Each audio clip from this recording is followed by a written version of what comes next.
देखो, हम लोग को आज लिविंटीफ पैराडॉक्स 1953 पढ़ना था।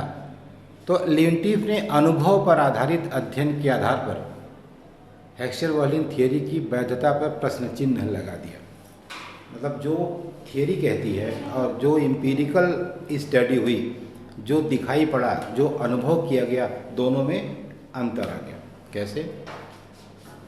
परिकल्पना ये मान ली गई, हाइपोथेसिस, कि अमेरिका पूंजी गहन वस्तुओं का निर्यात करता है। हम सब भी यही जानते हैं कि अमेरिका कैसा देश है, पूंजी प्रधान देश है और पूंजी गहन वस्तु का निर्यात करेगा। जैसा कि हेक्सचर-वॉलिन थियरी में कहा गया कि जिस देश में जिस साधन की प्रचुरता रहेगी उसी से निर्मित वस्तु का वह निर्यात करेगा। अपनी व्याख्या के लिए उन्होंने 1947 के आंकड़ों का प्रयोग किया। मान लिया अमेरिका अपने आयात तथा निर्यात दोनों कम कर देता है। सेंटेंस को ध्यान सुनिएगा, दोनों कम कर देता है। प्रशुल्क लगा करके आयात को तथा कीमतें बढ़ा करके निर्यात को। आयात कम करना है तो क्या करना पड़ेगा?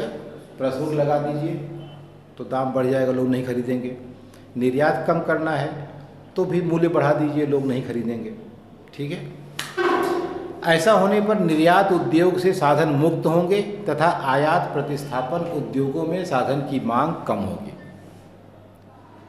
निर्यात क्षेत्र से पूंजी मुक्त होगी तथा आयात प्रतिस्थापन उद्योगों में श्रम की मांग बढ़ेगी। परंतु लिविंटीफ ने पाया कि आयात प्रतिस्थापन उद्योगों में कैपिटल लेबर रेशियो अनुपात अधिक है।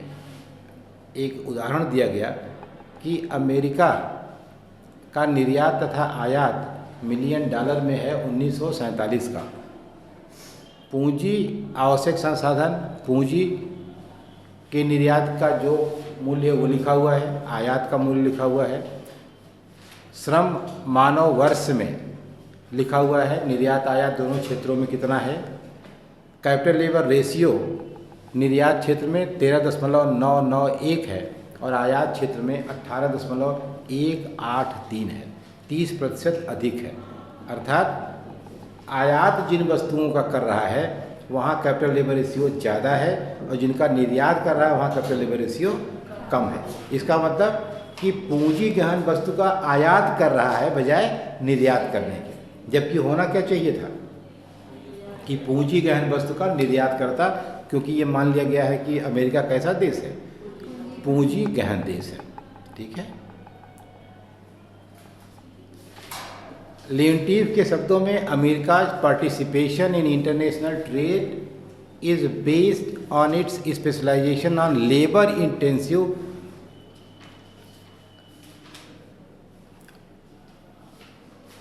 than capital intensive line of production। अब क्या है कि लिविंटीफ ने कहा कि जो अमेरिका का अंतर्राष्ट्रीय व्यापार है, वास्तव में अंतर्राष्ट्रीय व्यापार में उसकी जो सहभागिता है वो लेबर इंटेंसिव लाइन पर ज़्यादा है बजाय कैपिटल इंटेंसिव लाइन पर होने के। जबकि नियमतः किस पर होना चाहिए था? कैपिटल इंटेंसिव पर, क्योंकि वह कैपिटल रिच कंट्री है। अब इसकी आलोचना लेकिन क्या की जाती है कि लिविंटीफ की आलोचना 3 आधारों पर की जाती है: technology, similar studies, readjustment between Heckscher Ohlin theory तथा लिविंटीफ। बुकैनन ने लिविंटीफ की आलोचना करते हुए लिखा कि लिविंटीफ द्वारा प्रयुक्त पद्धति उपयुक्त नहीं है।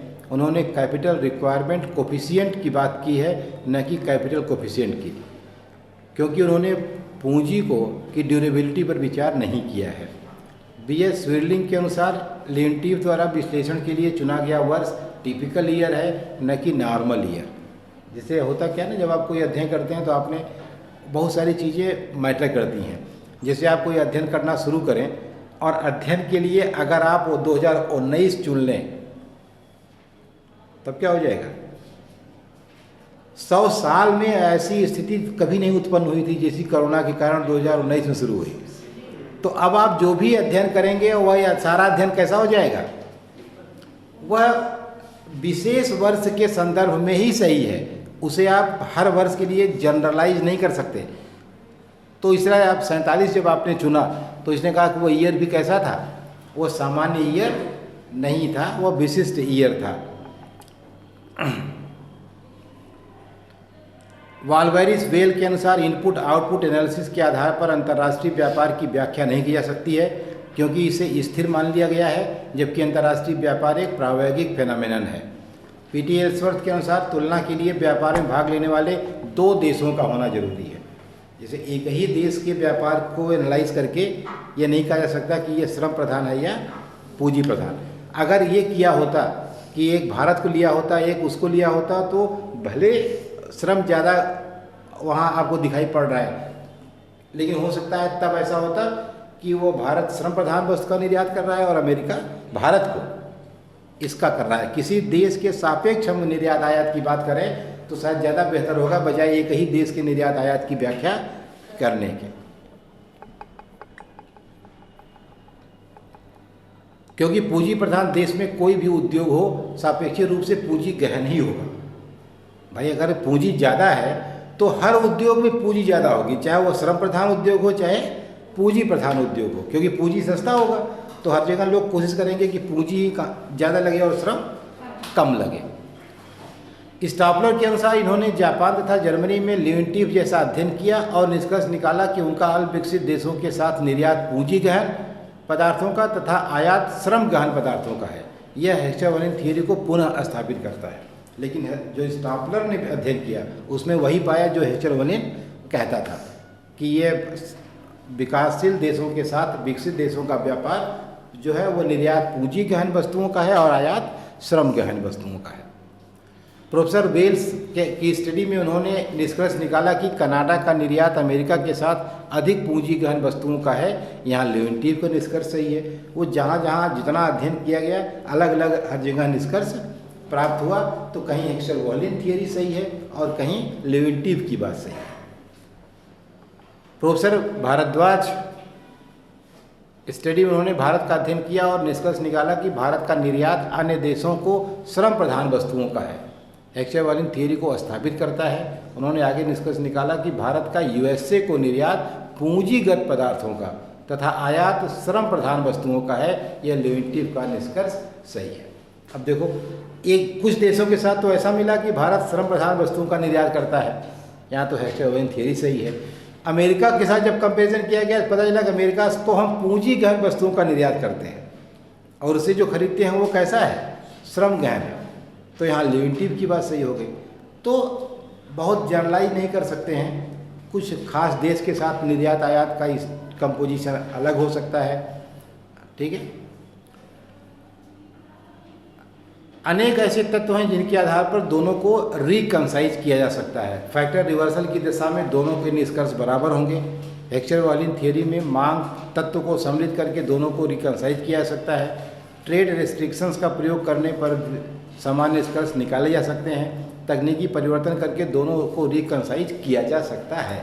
मतलब ये सारे चेंजेस करके हम दोनों को एक साथ ला सकते हैं। यदि श्रम की उत्पादकता के आधार पर साधन संपन्नता को परिभाषित करें तो हेक्सर-वॉलिन थियरी का निष्कर्ष सही हो जाएगा, क्योंकि अमेरिका इस अर्थ में श्रम प्रधान है। ठीक है, यदि हेक्सर-वॉलिन थियरी के 2x2x2 मॉडल में तीसरा साधन जोड़ लें तब दोनों को सरलता से रिकंसाइज किया जा सकता है। अतः निष्कर्ष स्वरूप हम कह सकते हैं कि हेक्सर-वॉलिन थियरी तथा लेवेंटिव पैराडॉक्स एक दूसरे के स्थानापन्न होकर पूरक हैं, कोई भी पूर्ण नहीं है। ये सवाल भी कभी कभी पूछा गया है कि दोनों में कौन बेहतर है या कौन सही है कौन गलत है। तो वास्तव में थियरी न कोई सही है न कोई गलत है। देश काल परिस्थिति मान्यताएं परिस्थितियों के आधार पर कहीं एक थियरी सही होती है और कहीं दूसरी थियरी सही हो जाती है। Effect of change in endowment on output terms of trade and factor prices. अगर संसाधन में परिवर्तन हो जाए, संसाधन अगर बढ़ जाए तो उसका क्या प्रभाव पड़ेगा उत्पादन पर, व्यापार शर्त पर और साधन की कीमतों पर। एक देश दो वस्तुओं ए तथा बी का उत्पादन करता है। ए श्रम गहन, बी पूंजी गहन।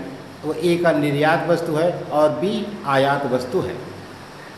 ठीक है, इसमें ये देखो दिखा रहा है कि अगर मान लो साधन संपन्नता बदल जाती है यानी बढ़ जाती है, इसीलिए देखो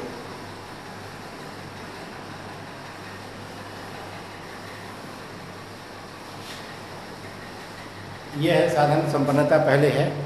अब मान लो कि यहाँ वो एक देश है, यहाँ ये वस्तु है, यहाँ बी है, यहाँ जल है, यहाँ कैपिटल है, ठीक है।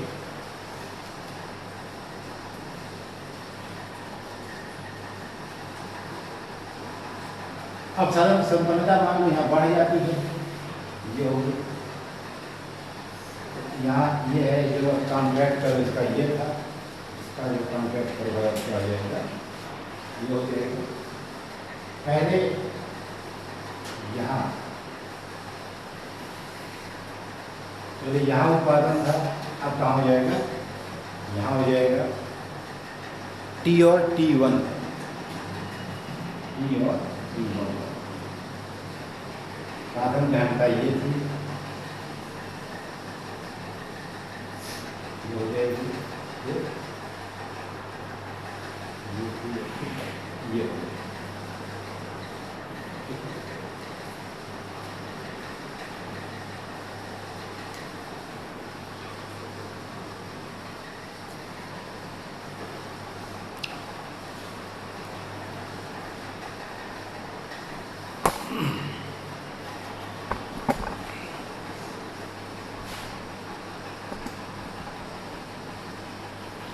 यहाँ देखो ये दिया हुआ है पहले से जो एजवर्थ बॉक्स ओ डैश है, इस एजवर्थ बॉक्स में उत्पादन 3 बिंदु पर होता है। पहले ये इसका कॉन्ट्रैक्ट कर्व है, ये इसकी फैक्टर इंटेंसिटी है।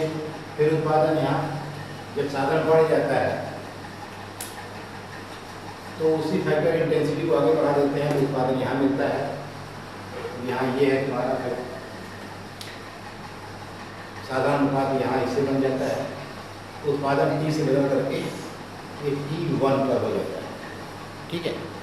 हमने ये सब मान लिया है कि दो वस्तुएं हैं, ए और बी, ए सम प्रधान है और बी उसी प्रधान है। ए उसकी निर्यात वस्तु है और बी उसकी आयात वस्तु है, ठीक है। अब यदि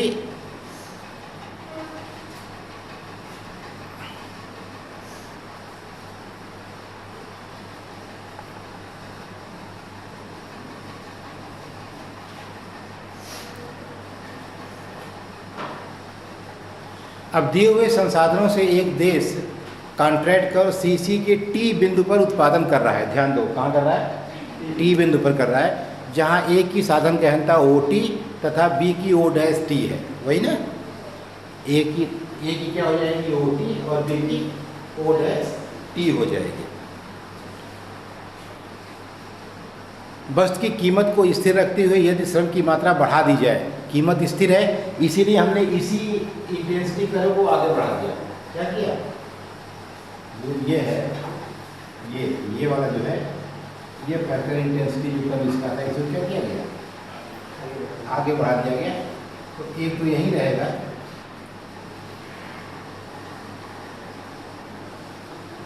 यहाँ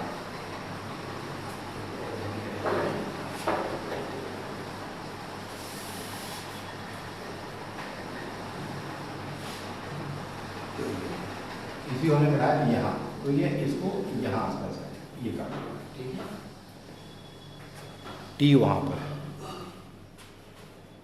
तो यदि वस्तु की कीमत को स्थिर रखते हुए श्रम की मात्रा बढ़ा दी जाए तो साधन मूल्य समान रहने पर उत्पादन T से हटकर T1 पर होने लगेगा। कीमत नहीं बदलेगी क्योंकि उसी फैक्टर इंटेंसिटी पर आगे बढ़ रहा है, तो कीमत स्थिर है। अब T तथा T1 पर कैपिटल लेबर रेशियो का अनुपात तथा सीमांत उत्पादन समान है। क्यों कैपिटल लेबर रेशियो समान क्यों होगा, क्योंकि ये रेखा नहीं बदल रही है, ये रेखा वही है, इसलिए कैपिटल लेबर रेशियो बराबर होगा और उत्पादकता उसकी समान होगी। यहाँ साधन गहनता समान है क्योंकि उत्पादन फलन समरूप है। यदि देश के पास अधिक श्रम है तथा ए का उत्पादन बढ़ेगा, इसे PPC भी दिखाया जा सकता है। अब क्या है, यहाँ देखो ए का उत्पादन बढ़ेगा, यहाँ से बढ़े कहाँ जाएगा, यहाँ जाएगा, तो ए का उत्पादन बढ़ा। अब इसको अगर हमको उत्पादन संभावना वक्र से दिखाना हो तब कैसे दिखाओगे, जहाँ बी का उत्पादन कम बढ़ेगा, ए का उत्पादन ज़्यादा।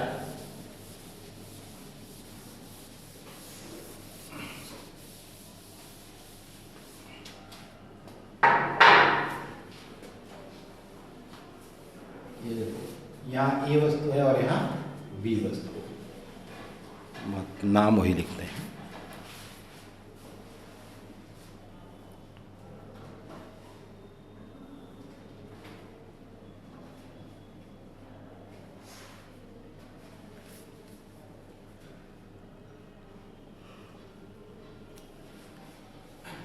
ये तुम्हारा है, ये है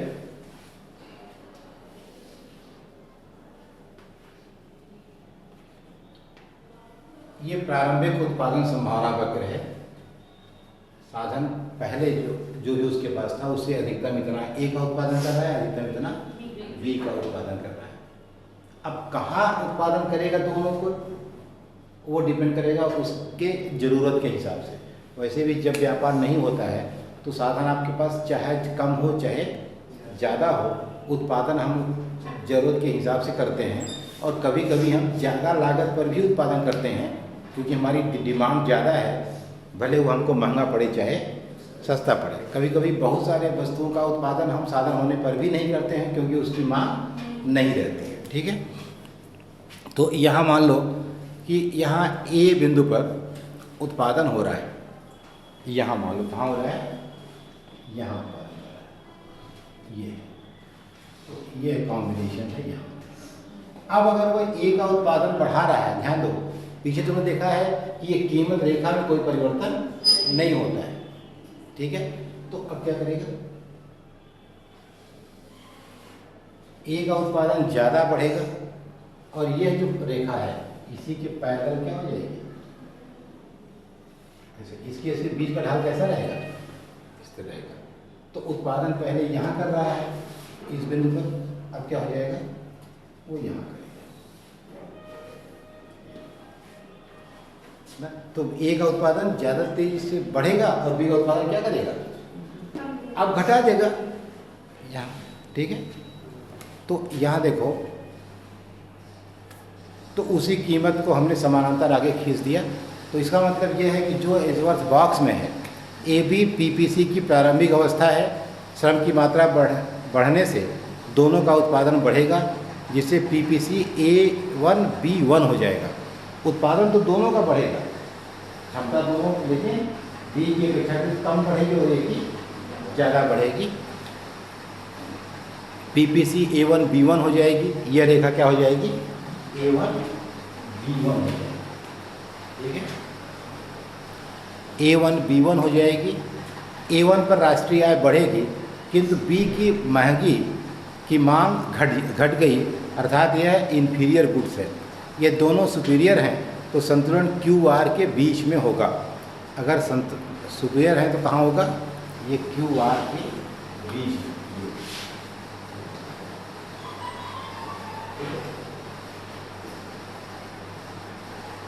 QR के बीच में संतुलन का मतलब, जब वस्तु अच्छी होती है तो हम दोनों का उपभोग बढ़ा देते हैं। अगर उसमें किसी का उपभोग घट गया इसका मतलब वो वस्तु कैसी है, इन्फीरियर है, घटिया है, हम उसकी ज़्यादा मांग नहीं कर रहे हैं। तो अगर इसके बीच में कहीं संतुलन होता है, मान लो यहाँ, तब तो हम यहाँ चाहे जहाँ जाओगे दोनों की मांग क्या होगी, इसकी भी मांग बढ़ेगी और इसकी भी बढ़ेगी, इसलिए दोनों सामान्य होंगे। अगर इसके इधर कहीं जाओगे संतुलन कहीं होता है, तब एक की मांग बढ़ेगी, बी की मांग क्या होगी, घटेगी। इसके इधर अगर कहीं जाते हो तब बी की मांग बढ़ेगी, ए की मांग घटेगी। तो इसलिए एक जिसकी मांग घटेगी वह इन्फीरियर हो जाएगी। यदि ऐसा होता है तो कीमतें बदल जाएंगी, कीमत रेखा पीपी की तुलना में अधिक क्षैतिज हो जाएगी। अगर ऐसा होता है, मान लो अगर यहाँ कहीं आ गए तब भी कीमत ऐसी हो जाएगी, यहाँ चले गए तभी कीमत क्या हो जाएगी, ऐसी हो जाएगी। इसका मतलब ढाल क्या होगा, बदल जाएगा, ढाल ये नहीं रह पाएगा। ये बताना चाह रहा है कि ढाल बदलने का मतलब कीमतें क्या होंगी, बदल जाएंगी। कीमत रेखा पीपी की तुलना में अधिक क्षैतिज हो जाएगी, अर्थात ए सस्ता हो जाएगा तथा निर्यात वस्तु की कीमत कम हो गई, व्यापार स्तर देश के प्रतिकूल हो जाएगा। अच्छा, अगर ऐसा हो जाए, मान लो थोड़ी देर के लिए जैसे मान लो कि तुम यहाँ से ऐसे हो गए, तो यहाँ ए क्या हो जाएगा, सस्ता हो गया। इसका मतलब कम फी दे करके ज़्यादा ए मिल जाएगा। इसका मतलब कि जिसका उत्पादन बढ़ा, अगर उसका मूल्य घट गया तो हमारा व्यापार शर्त हमारे विपरीत हो जाएगा, अर्थात हमको फायदा होने के बजाय घाटा हो जाएगा। जैसे कृषि के साथ होता है, कृषि में अक्सर ऐसा होता है कि उत्पादन जब बहुत ज़्यादा हो जाता है तो किसान की हालत अच्छी होने के बजाय क्या हो जाती है, खराब हो जाती है। क्यों? क्योंकि उत्पादन बहुत हो गया और मूल्य क्या हो गया, बहुत घट गया। जैसे खास करके आलू के संदर्भ में, हाँ, कोई भी, अब वो इसलिए कि एग्रीकल्चर के साथ प्रॉब्लम इसलिए है। क्यों ऐसा होता है? क्योंकि एग्रीकल्चर का एक तो उत्पाद इतने बड़े पैमाने पर होता है कि हर आम आदमी उसको स्टोर नहीं कर सकता। जैसे उत्पादन ज़्यादा हो जाता है और स्टोरेज एक कठिन काम है आम आदमी के लिए। जैसे हम लोग अपने घर में टमाटर भले पैदा कर लें 5 बोरा रोज, पैदा तो कोई भी कर सकता है, छोटा किसान भी कर सकता है पैदा, लेकिन 5 बोरा टमाटर को सड़ने न पाए बचाए रखने की क्षमता पैदा करना उसकी बस की बात नहीं है। उसके लिए जो कोल्ड स्टोरेज चाहिए, सुविधा चाहिए, या उसको प्रोसेस करने के लिए उसके पास कोई दूसरा सिस्टम नहीं है, तो पेरिसेबिलिटी ज़्यादा होती है एग्रीकल्चर प्रोड्यूस की और आपका सुविधा कम होती है। तो यहाँ उत्पादन ज़्यादा हो जाना खुशी की बात तो है, लेकिन अगर मैनेज नहीं हुआ तो उसके लिए दुख का भी कारण है। क्योंकि कम पैदा होता तो कम से कम महंगा बिकता, और ज़्यादा पैदा हो गया तो सस्ता हो गया और उससे उसे कोई लाभ नहीं मिल रहा है। इसीलिए आप ध्यान दीजिए, जो समर्थन मूल्य मैं आपसे बार बार कहता हूँ, सपोर्ट प्राइस, तो इसलिए सरकार से संरक्षण की ज़रूरत है कि कृषि पदार्थों का न्यूनतम मूल्य तय हो और सारे उत्पाद ईमानदारी से खरीद लिए जाए सरकार द्वारा। जैसे अभी 22-23 फसलों पर समर्थन मूल्य सरकार घोषित करती है ना, तो वो समर्थन मूल्य घोषित कर दी, लेकिन आपके गांव में सबका धान बिक गया सरकारी केंद्रों पर। बोलिए, गांव में सबका धान सरकारी केंद्र पर बिक गया? नहीं बिका ना, तो इसका मतलब फिर गड़बड़ है कहीं न कहीं। और जब नहीं बिका तो हम तो अपने घर में रख नहीं पाएंगे, मेरे पास सुविधा नहीं है। तो अब हम लाख समर्थन मूल्य आपने घोषित कर रखा है, हम मजबूर हैं किसी साहूकार को उसके आधे दाम पर बेचने के लिए उसको, क्योंकि रख नहीं पाएंगे और बेचना पड़ेगा। तो कृषि को सम्मानजनक मूल्य मिले, किसान और उपभोक्ता के बीच में सरकार भर रहे, तब कृषि का मूल्य बेहतर भी रहेगा और किसान की आय दुगनी भी हो सकती है। अभी आप देखें तो किसान और फाइनल प्रोडक्ट के बीच में कितना बड़ा गैप है ना, बीच में अब पता नहीं कैसे इतना दाम है। महंगाई तो है, लेकिन किसान को, जैसे आलू जब किसान के घर में होती है तो पता चला कि 2 रुपया किलो, 3 रुपया किलो बिकती है, तो किसान को 5 रुपये मान लीजिए मिल रहा है और बाजार में उपभोक्ता उसको खरीद रहा है 20 रुपया किलो। तो किसान और उपभोक्ता के बीच में जो 15 रुपये का अंतर जा रहा है, ये तो आप बहुत कम बता रहे हैं, मान लो बहुत ज़्यादा डिफरेंस है, 15 रुपये का अंतर जा रहा है। ये 15 रुपया कौन ले रहा है? वह व्यक्ति ले रहा है जिसका खेती से कोई मतलब नहीं है भाई, वो सिर्फ और सिर्फ बीच में मध्यस्थता का पैसा ले रहा है। तो ऐसा करिए कि किसान से सीधे कंज्यूमर तक जाए और बीच में केवल सरकार रहे, तो सरकार का उद्देश्य तो शोषण नहीं होगा, लाभ नहीं होगा, सरकार का उद्देश्य किसानों का हित होगा। तो अच्छे दाम से खरीदेगा और उपभोक्ता को अच्छे दाम में। अब अगर यही काम बीच में सरकार कर दे कि किसानों से 10 रुपये में खरीद ले, तो सरकारों की आय डबल हो गई। जो सरकार चिल्ला रही है कि आय को क्या कर दें, डबल कर दें, और उपभोक्ता को केवल 15 रुपये में बेच दे 20 के बजाय, तो उपभोक्ता को भी क्या फायदा हो जाएगा, 5 रुपये का। इसी सिस्टम को डेवलप करने की जरूरत है। अगर आप उपभोक्ता की, अगर आप किसान की आय दोगुनी करना चाहते हैं तो सरकार उनको जो मिल रहा है वह दोगुना मिलने लगे।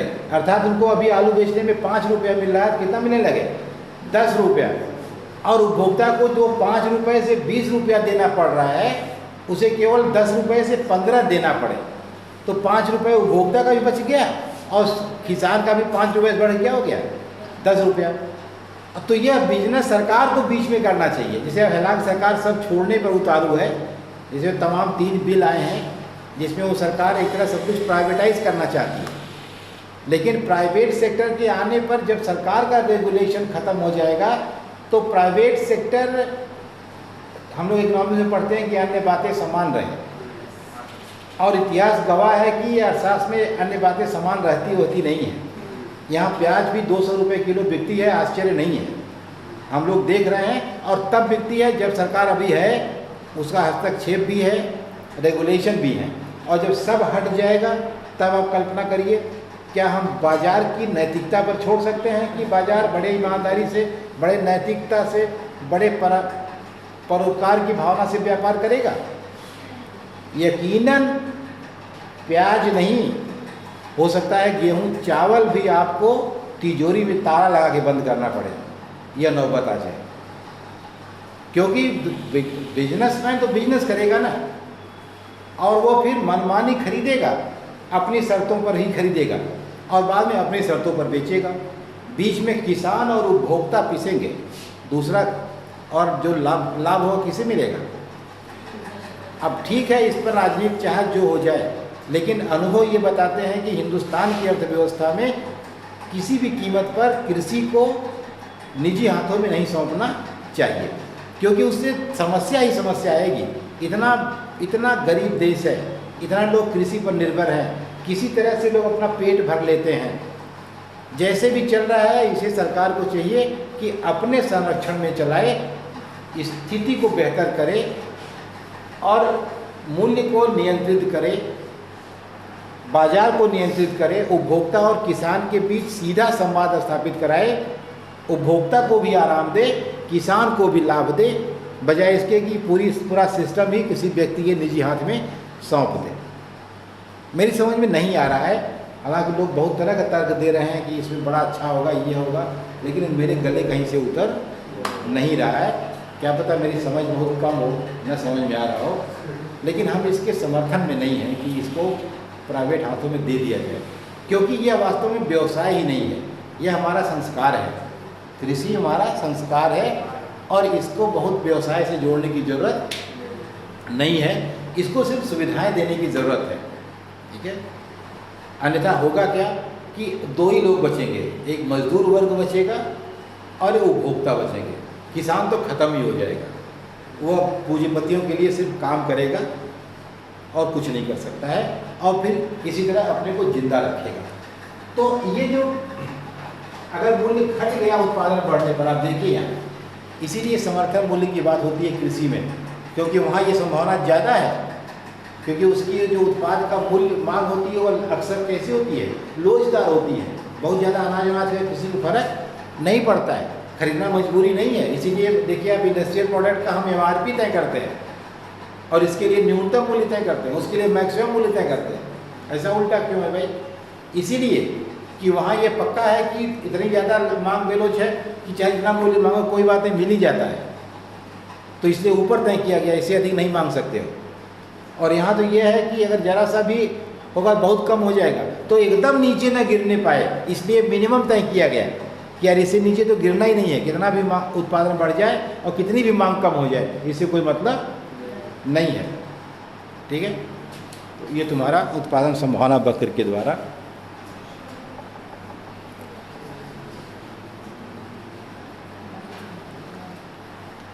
ये रेजवेंस्की ने कहा कि it is now assumed that the commodity using relatively much of the factor the quantity of which has been increased is an item of trade export.